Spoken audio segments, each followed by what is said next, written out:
Hi there folks, Roddy here at the Good Spirits Company with my colleague Andrew, who is going to tell us about the rum tasting that he co-hosted last Friday. So as always with these events, we started with a cocktail, which this time, Andrew, it was called Autumn is Here, which was a twist on a Black Manhattan with a little bit of the Briottet Crème de Châtaigne, I never say it right. Crème de Châtaigne. Châtaigne, yes. So chestnut. A little bit of chestnut. Just served up, just really beautiful. As always with these things, Sarah made it and everyone agreed, and it's quite annoying, but that's fine. Thoroughly enjoyed, and then after that we go on to our first rum. So Island Slice? Island Slice is out of Dumbarton, or has Sylvester, the owner and master distiller at Island Slice, calls it Rum Barton. He's originally from St. Lucia. It's just a really sort of fruity distillate. He has a range of different rums, but this is the one we've done this time round. So unaged, just real tropical fruit flavours, just magic. Mm-hmm. This would be a mixing rum, I guess? Yes, basically daiquiri juice. Daiquiri juice, yes. Okay, that's a good category. Yes. And then drum 2 is the Hawksbill. Hawksbill was not the best thing to research due to the fact that there was not an awful lot apart from a website. But it's saving the Hawksbill turtle, so they give like 10% of their profits to a sea turtle charity based out of Barbados. It's a blend of 1 and 2 year old Caribbean rum, so Guyana and Trinidad, and then they have secret spicing, like most of these things. They just don't tell you what's in it, but definitely vanilla, definitely cardamom, and was well received in the room. Just really lovely. And would this be a mixer again? Again, yeah, I would mix it. It's got a nice amount of sweetness to it. Mm-hmm. Mixing wise, probably just with like ginger beer. Ginger beer, yeah. Right? Okay, yeah. So then rum 3. Rum 3, we've got English Harbour. So we've had English Harbour in for a wee while now, and like again with Caribbean rum and websites, they are tricky to navigate. Are you saying that there was no information about this one too? That's been part of the issue with us actually doing these. The English Harbour was trying to find enough information to actually present to people. So this one, having bought a ridiculously big, thick book about Caribbean rum, I had 2 whole pages on Antiguan rum. So this, they started out in like 1930s as like 8 rum shop owners who just went, we want to control, but going a bit cooperative sort of way of just like, we want to be able to buy in the molasses and buy it in bulk so we can create our own rum. They've deliberately gone down a sort of like lighter style. They have this really weird setup of, they bought in these new column stills and just went, it's a bit windy in Antigua, so we're going to chop them, and then they just sort of put them in rows. So little stumpy columns. Yeah, they bought really big ones and then went on site, chuck.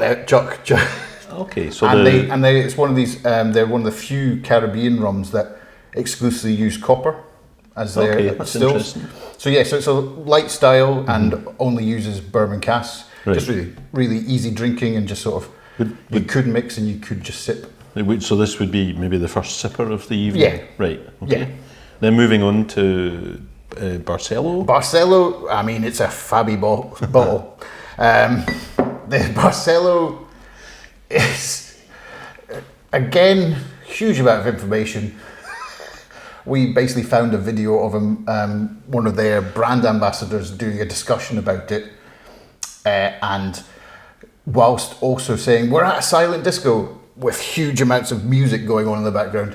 It was like, this is not very silent.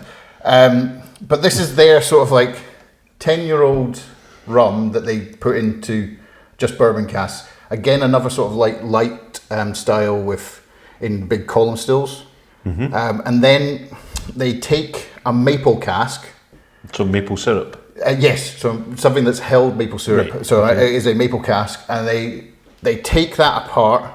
They then dip it into the maple syrup, and then put it into the bourbon casks for another year, and that means you get pancakes and maple syrup in a bottle. It's fab. It's just slightly bonkers, but that's what we like. We do. Would this be a sipper again? I would sip this. I don't think. I mean, it probably will mix quite well, but I would just sip this and just enjoy it. Yeah. So then, an old favourite. An old favourite. Old favourite. We just with El Dorado, it's the Guyana and the Diamond Distillery is kind of history of Guyanan rum in one place. There's like 27 different stills. There's old wooden stills. There's wooden columns. There's wooden pot stills. There's just slightly bonkers.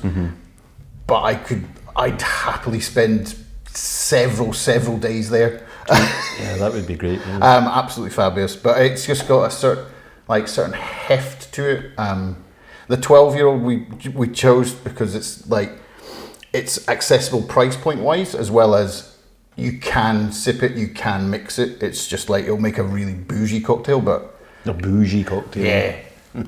And yeah, I just